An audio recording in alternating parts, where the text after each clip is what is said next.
Welcome to the Sage Advice Podcast, transforming the way people think and work so their organizations can thrive.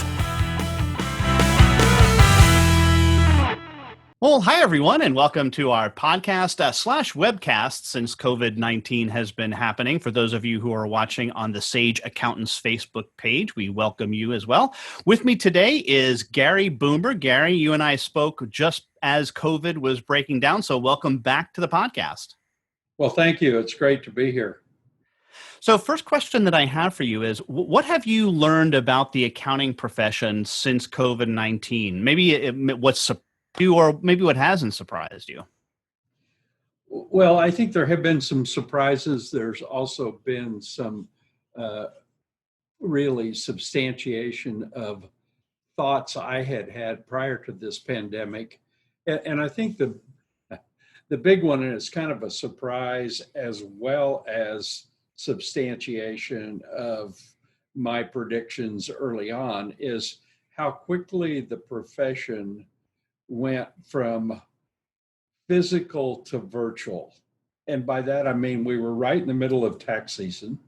We've had tax partners tell us they just have to have their people there to operate. But yet within 48 hours, we proved that myth, or that was personal preference, not reality. And I think the other big thing is the importance of the cloud. You know, we've been talking about the cloud at Boomer Consulting for over 10 years. And at first people looked at us like, you guys are way out there. And they tried to justify their own existence by saying it's not safe. It'll never work for our firm. We're multi-office. Well, now we saw how important the cloud is and interaction. And the big challenge that most firms have virtual is their processes are not set up for virtual, and therefore they have too many manual processes. And we saw digital signatures come into play. We saw workflow tools come into play. Now people are thinking the new normal is going to be something different than we had before. And it's going to be, I've got to be prepared for change every day. And we're going to have some people that work virtually, some people that work in a physical environment. So it's really going to be hybrid. I think that's a good high level overview of kind of what I'm seeing.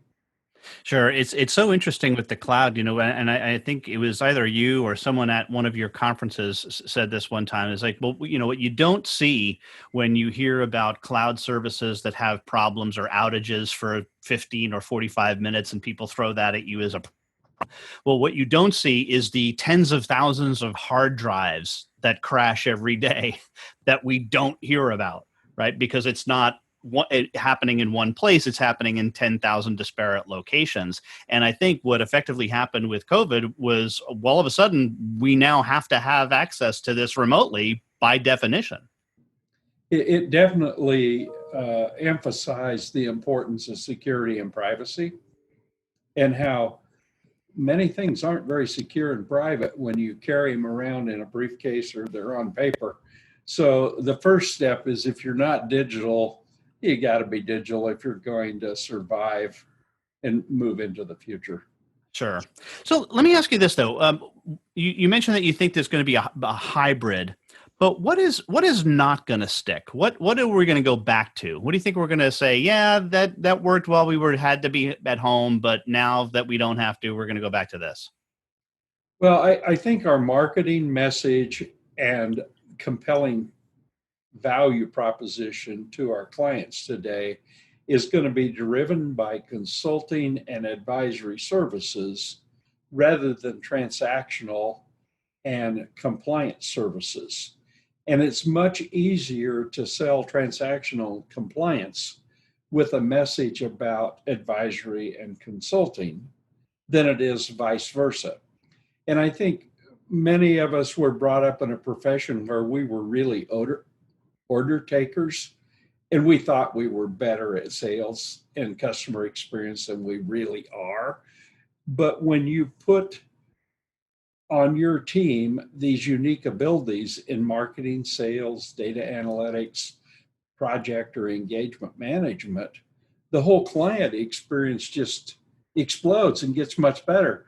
And it's then people don't think about how many hours someone has in something. They think about the experience and the value and how you've really built this team to take care of their needs. It's not just you. We don't have to worry about succession. We know where to go when we have a problem, and you'll hook us up with the right resources. That's why I like the title dot connector. And I was just wondering too, Gary, before we started recording, you mentioned that you've been doing a lot of thinking about the concept of really focusing on things. Medical practice, insurance, dentists. What are you seeing with regard to specialization? Is that it's amped itself up? Well, the big thing that brought this to light is right during the middle of the busiest time of the year, the CARES Act was passed. And who do the clients go to? They go to their CPA. They don't go to their banker. They go to their CPA, and that's their frontline financial advisor. And that should tell us something. And the metrics and surveys have told us for years that the most trusted advisor is their CPA. But yet that CPA is only providing a limited amount of service.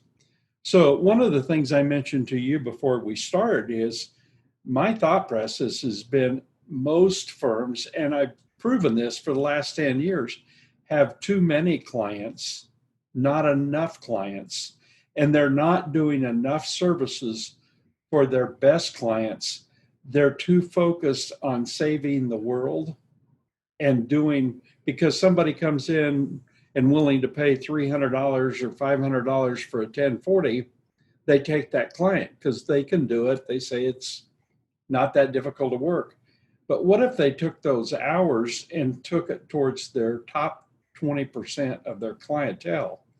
Wouldn't they provide more value? Wouldn't they be more under control?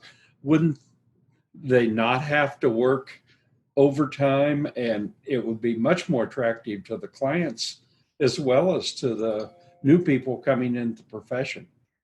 The other big thing is automation and how technology is changing all of this.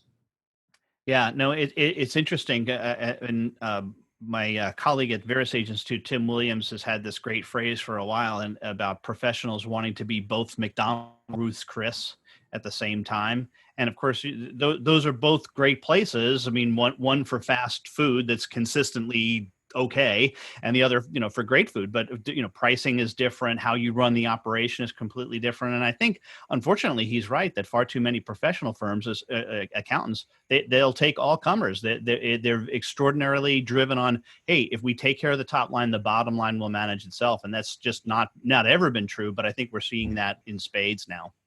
Yeah, your example is a great one because the kitchens are different, the real estate presence is different, and so are the menus. And that's where I think you have to know what your menu is.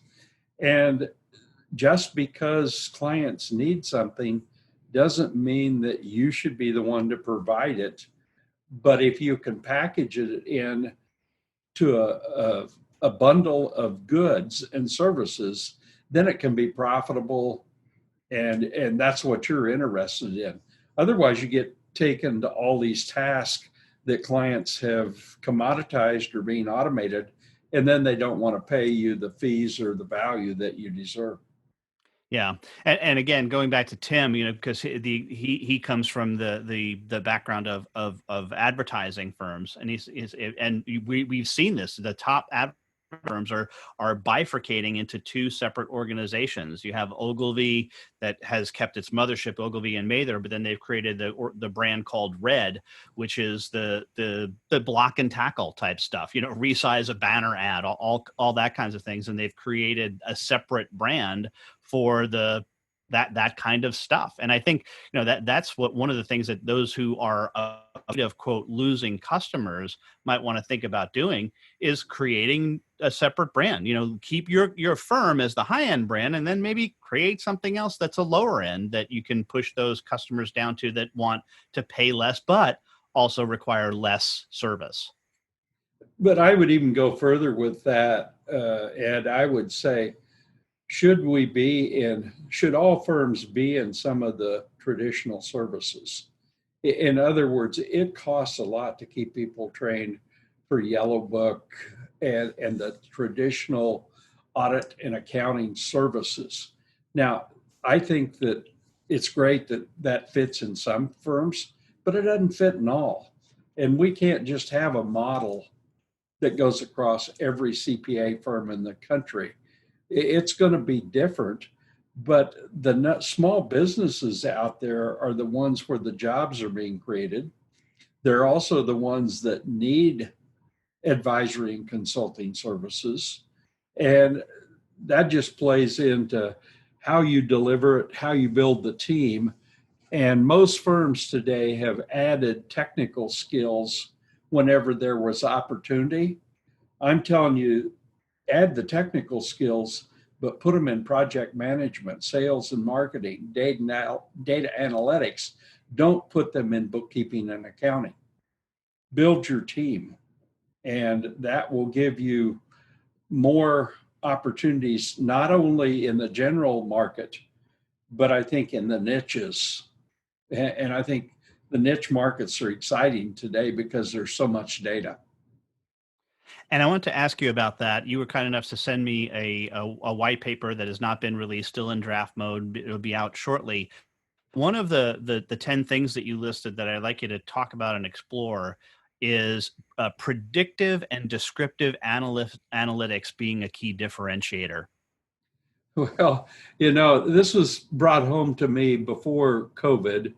And, I felt this because I started off an audit with Pete Marwick. And, the saying that auditors tell you what happened, analysts tell you why it happened, predictive analysts tell you what will happen, and prescriptive analysts, which are at the top of the value chain, tell you how to make it happen. And I've got a nephew who's probably 25, 26-year old that works for the Wonder Company. They have all the, not cashews, but pistachio nuts, and you see them in the stores. Well, they have the data analytics to know if they need to sell another $1 million worth of sales, here's how many dollars they need to put in marketing to drive that. Now, he went through a finance major in college, then worked for a small company, and then went to this privately held company. But those are the skills we need in the accounting profession to show where we need to change our message, who we need to go after. Because too many firms out there are like going shopping, and for the people that shop, shopping for groceries is different than diamond rings, or hunting takes a different gun if you're upland game versus big game. And so you really have to focus. And sometimes you have a bunch of partners in an accounting firm sharing overhead. They really don't have a shared vision. So that's why today a vision and coming together and maybe pivoting during and after this COVID could be real valuable to the firms. I think we have to be grateful as CPAs. Our profession has really been open, and the value has been enhanced for the most part.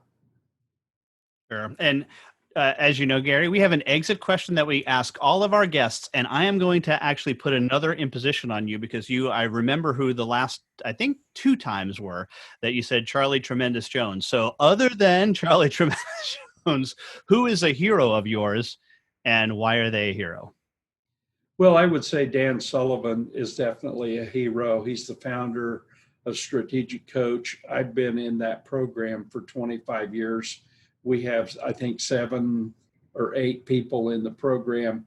It's definitely helped transform our company from a traditional consulting company to now where we have education programs, we have communities in addition to the consulting. It's also helped us build a unique ability team, not just CPAs or uh, people that have had accounting firm experience, but HR, project management, Lean Six Sigma processes, those have made us a much stronger company. And the thing I would tell our audience is that the steps you take to make your firm sustainable and relevant today are equally important to your clients. And the clients are willing to pay for those more so and add value. They see the value in that more than they see in a tax return, payroll tax. Even those are necessities. Those are just table stakes today. And Gary, if somebody wants to contact you or Boomer, what's the best way for them to do that? Well, I'd say boomer.com is the best way to find out about Boomer, but my email address is lgboomer@boomer.com. Outstanding. Gary Boomer, thanks so much for being a guest again on the Sage Advice podcast. Always my pleasure, Ed. For more Sage Advice, visit and subscribe at sageadvicepodcast.com.